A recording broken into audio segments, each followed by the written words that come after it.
that we will have a few words from the Commissioner for Economy and Productivity and Commissioner for Implementation and Simplification, Valdis Dombrovskis, and then we will open up for questions. We will need to finish the press conference in about half an hour, so please stick to maximum one question and state your name and media. Minister Lohse, please go ahead. Thank you. And let me start by saying that I think it's been really a few good days here with colleagues, central bank governors that we've been working with over the last few days. We focused on some of the most important and urgent challenges that Europe faces. How do we strengthen our productivity and competitiveness? Here, 1 year after Draghi, there is still a lot of work to do.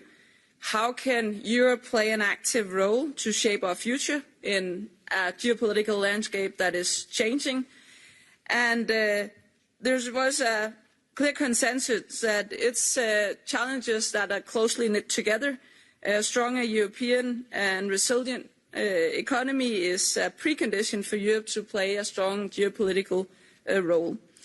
We've discussed four main themes relating to competitiveness as the key to prosperity and security. We talked about working methods and overviews of upcoming EU legislation to ensure burden reductions for European businesses. We talked about simpler financial regulation to make it more efficient and less costly. We talked about national structural reforms to strengthen productivity and competitiveness. And finally, we talked about policy actions to shape the future of Europe and the world in the view of the geopolitical developments.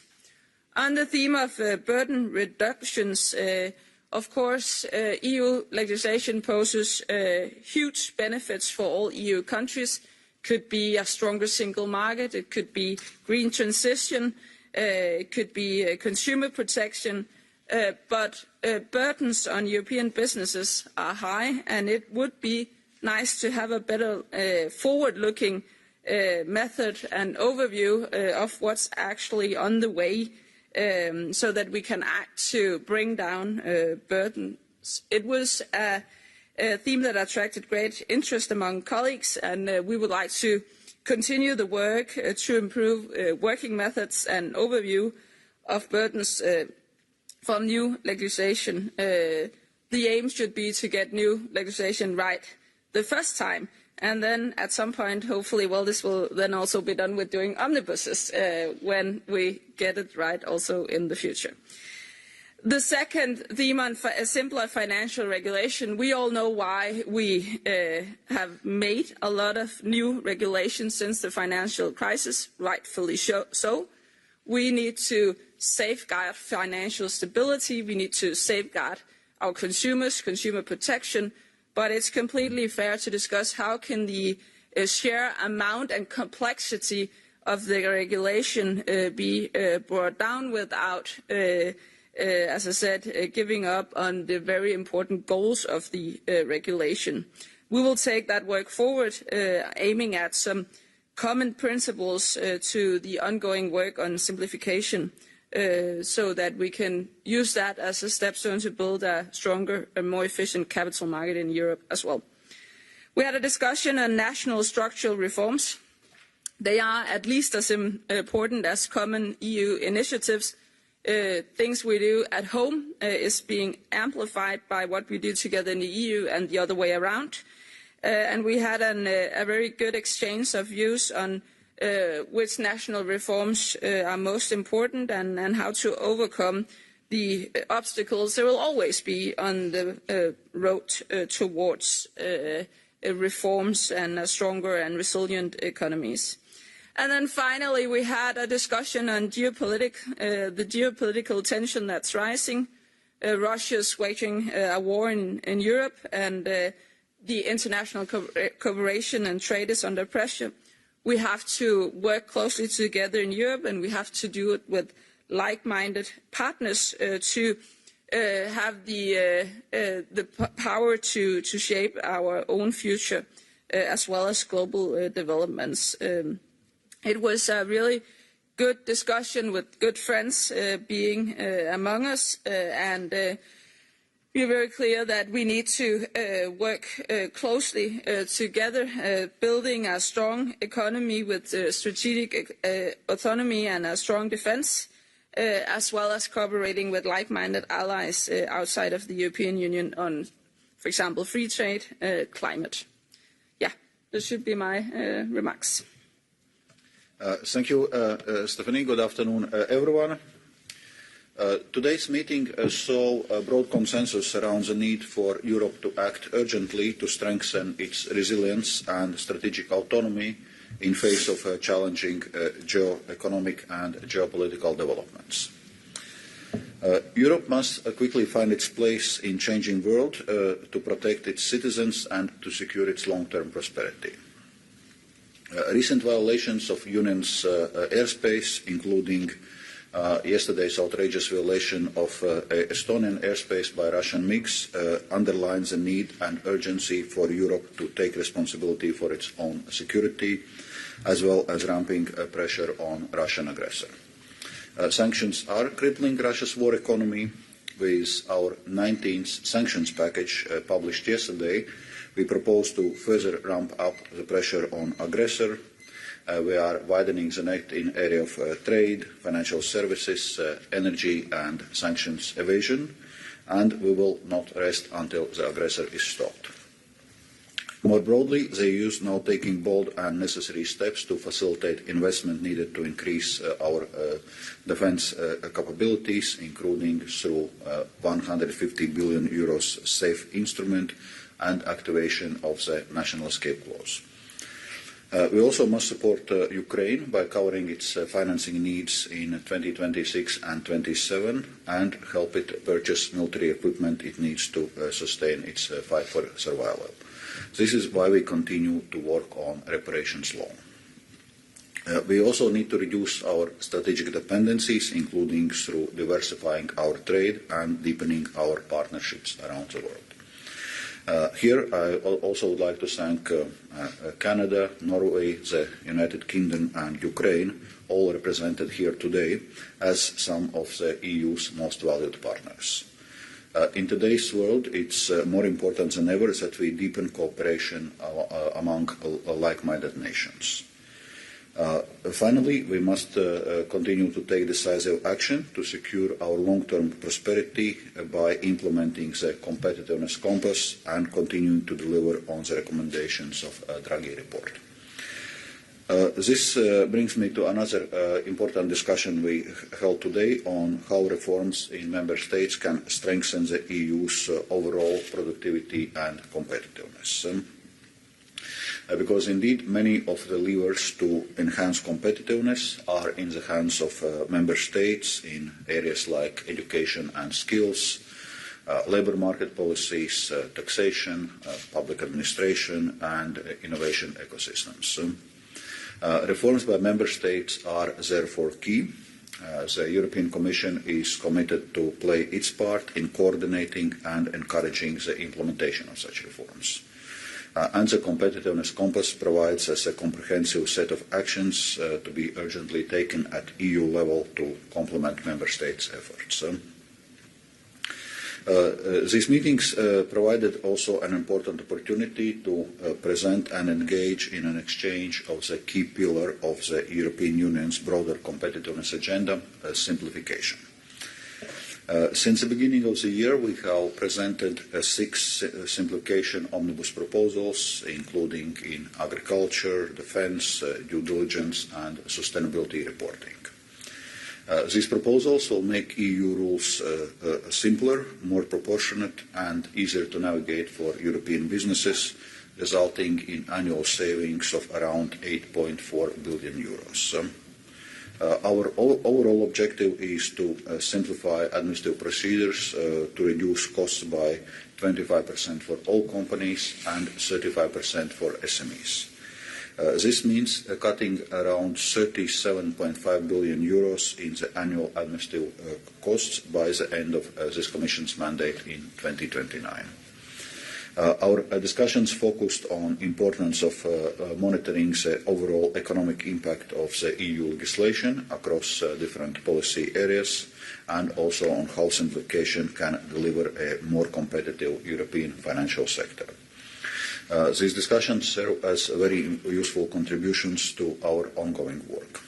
So I'm grateful to Danish Presidency for facilitating these exchanges, recognizing the importance of simplification and supporting the omnibus proposals the Commission has already made.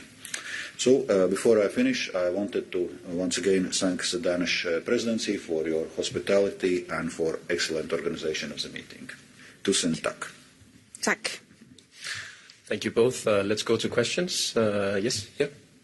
Please wait for the microphone.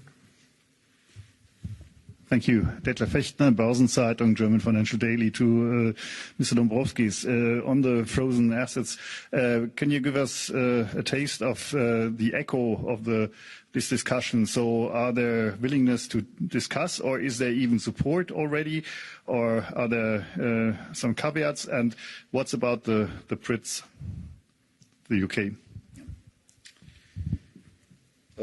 Yes, thank you for this question. Indeed, so in these meetings I presented the broad outline of this reparation loan concept, and all in all I would say there is willingness to engage constructively, and indeed member states see it as a possible way forward. So we now obviously continue to work on all the modalities because, well, we need to prepare it all relatively quickly, as Ukraine will be needing this financing as of 2026. And indeed, we see that this reparations loan approach can be scalable at the G7 level. So we are also raising it with our G7 partners, and indeed, so I had a meeting also with Chancellor Reeves yesterday, and UK is also showing openness to consider a similar approach as the EU's approach. Klaus.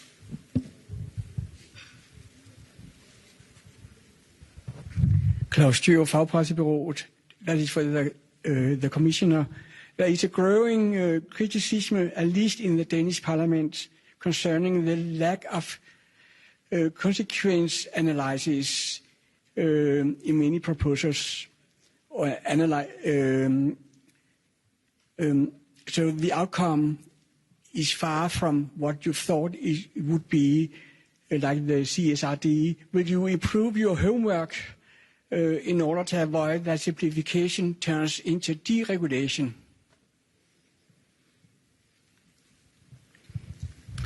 Okay, I think there were two parts to the question. So the first question is indeed the question on impact assessment of different legislative actions which we are proposing, and indeed we are working in European Commission to strengthen this culture, that we are providing impact assessments, that we are doing as part of impact assessments also, for example, competitiveness checks and SME tests, so seeing how the EU regulation is impacting our competitiveness. Also, I would say the paper presented by Danish Presidency also puts this focus on the costs of different EU rules and regulations. So this is something which is firmly on agenda. Of course, what is worth noting that what businesses and citizens really feel is not European Commission proposals, but what comes out of the legislative process. Therefore, we are raising it with the co-legislators, with the Council, with the European Parliament, the need also to impact assess substantial amendments which are being introduced during the legislative process, because that is the outcome which eventually concerns citizens and businesses. But on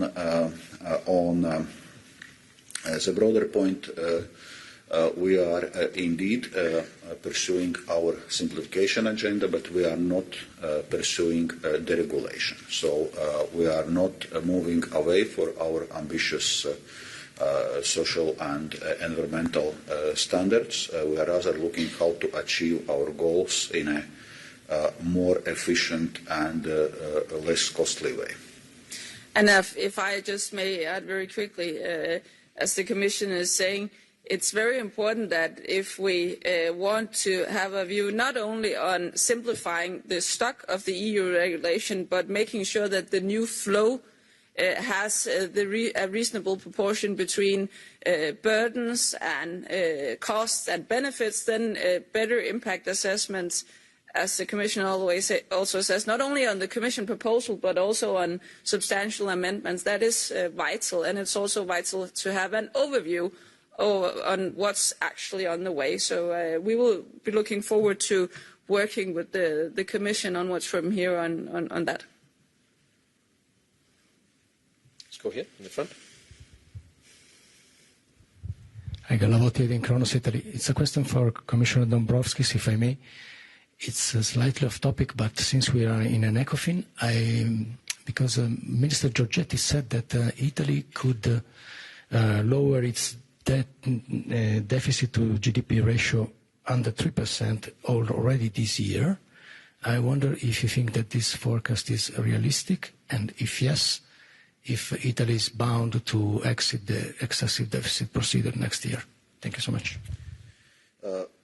Well, indeed. So that's what has been stated by Italy's government and by Minister Giorgetti, that they are aiming to reduce the budget deficit of Italy below 3% of GDP this year. So, and we are welcoming this ambition. And obviously, if that is going to be the case, if Italy brings budget deficit below 3% of GDP, then the excessive deficit procedure can be abrogated, and normally we would do it then. In any case, we'll be doing this assessment in a spring European semester cycle. Let's go over here. Thank you very much. Marta Villar from EconoStream. My question is for Mr. Dombrovskis. It's also slightly off topic, if I may. So ECB Vice President de Guindos' term is up in less than a year. And I wanted to ask you about your thinking regarding gender balance on the executive board, and also finally granting new member states representation in the executive board of the European Central Bank. Thank you. Well, as you know, European Commission has no role in selection process for the European Central Bank vice presidents or executive board members. So, respecting the ECB's independence, I will refrain from commenting this. Paula. Thank you. Also for Commissioner Dombrovskis, yesterday the Commission presented this sanctions package. There has been already reactions indicating that Hungary will not want to go the way suggested by the Commission. Is there a way, a plan B, by which you could seize all imports of Russian oil, which would not require unanimity? Thank you. Well, as regards 19 sanctions package in the area of energy, it doesn't specifically deal with oil, but it deals with LNG. So basically prohibiting the import of LNG, Russian LNG into the EU, and foreseeing certain phase-out period, how it's to be done. But we also have our broader strategy to completely phase out Russian fossil fuels, including oil, where indeed right now Hungary has certain derogation from the sanctions regime, as you know. And we continue to work on this strategy, and the aim is indeed eventually completely move away and decouple from our dependency from Russian fossil fuels. Next to Paula. Hi, I'm Jolanda de Koster from Dutch press agency ANP. I have a question for the Commissioner. You said something about the Bruegel report. What is the next step? What are concrete actions you are going to do? Thank you. What is the follow-up?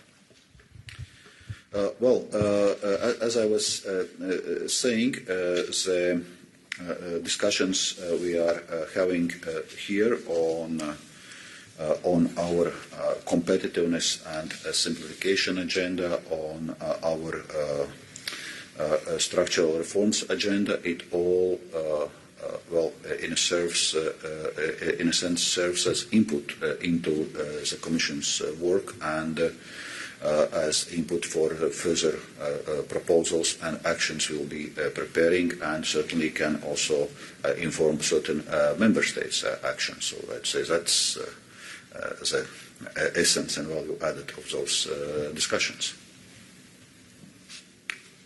Yep.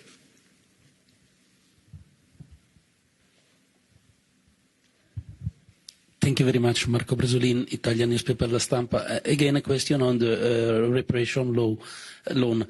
Yesterday, President von der Leyen said that the burden should be shared collectively by EU member states, in the sense that member states will have to give guarantees for the eventually bonds that will be issued.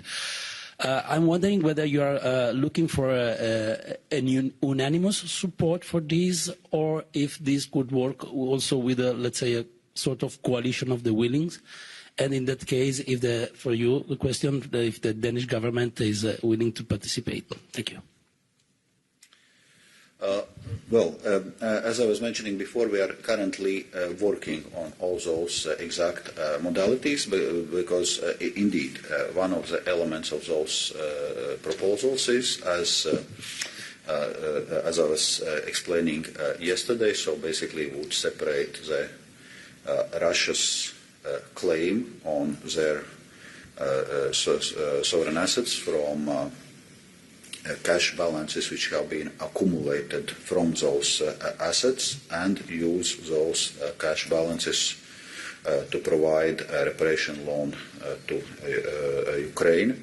But correspondingly, we would need to provide guarantees to the financial institutions on which, in a sense, how a potential liability towards those Russian sovereign assets. So that's where those guarantees come into play. So right now we have presented or outlined the concept. We expect more detailed discussions in next month's ecofin on this subject. I would say the first reactions of member states had been broadly positive, and many member states recognize that it is a possible way forward. But on exact modalities, this is still a work ahead of us in the coming, I would say, weeks rather than months. And without commenting on any concrete proposals at the moment, because that's a step too early, and as the Commissioner said, we'll be returning to this in the coming month, then I can just say in general that the Danish government stands firmly and continuously behind Ukraine. We've done so since the war started, and we will continue to do so. So it will be our top priority to engage constructively with the Commission to find solutions to the financing needs of Ukraine. Politico. Hi, thank you. Catherine Carlson for Politico. On the financial regulation aspect, can you talk about any policies specifically that you're discussing simplifying? I mean, for instance, are you talking about loosening capital requirements for banks or reforming the scope of the SSM, like the ECB's task force on simplification is talking about? Thank you. Well, should I just say from a starting point in general, as I also said in my introductory remarks, when we are talking about simplifying financial regulation, it's not another word for loosening the financial stability, and that means that when we're talking about consumer protection, talking about capital requirements and so on, things that are at the core of financial stability, that's not the aim with simplifying. Simplifying could be looking at the different levels of the regulation. It could be looking at reporting requirements and so on. So there's a lot of different ways to approach that, and we will be looking into that, as the Commission is already doing as well. And I think that the report we had made from New Financial shows that there is a potential to address this simplification agenda. Yeah, maybe just to complement some elements, indeed on those discussions on financial sector, I would say there was a broad agreement that actually the post-global financial crisis regulatory and supervisory framework which we have created serves us well. It ensures resilience of our financial sector. It ensures financial stability, and this is something which obviously needs to be preserved. So that's a basic premise. But indeed, we are looking at different aspects where simplification is possible. It's also true that we have now very voluminous legislative body in the area of financial services. There are also certain overlaps and inconsistencies which we can deal with. So at the European Commission level, we are already looking at the simplification in so-called level 2 legislation. Also, Commission is now preparing a communication on the competitiveness, international competitiveness of the EU's banking sector, because we obviously also need to follow the international level playing field issues, and notably in a context how, for example, US will be implementing the finalization of Basel III framework. European Central Bank, as it was noted, is also performing its own simplification exercise for supervision, and we expect their report, if I'm not mistaken, by December this year. There's also work streams on simplification by all three European supervisory authorities, so there is lots of work ongoing, and I would say there's also lots of expectations from industry. So I think we'll be able to deliver on this simplification without undermining the fundamentals of our financial regulation and supervision. So a few minutes left. I think we have time for one more question. No? Then thank you. And thank you for now. Thank you.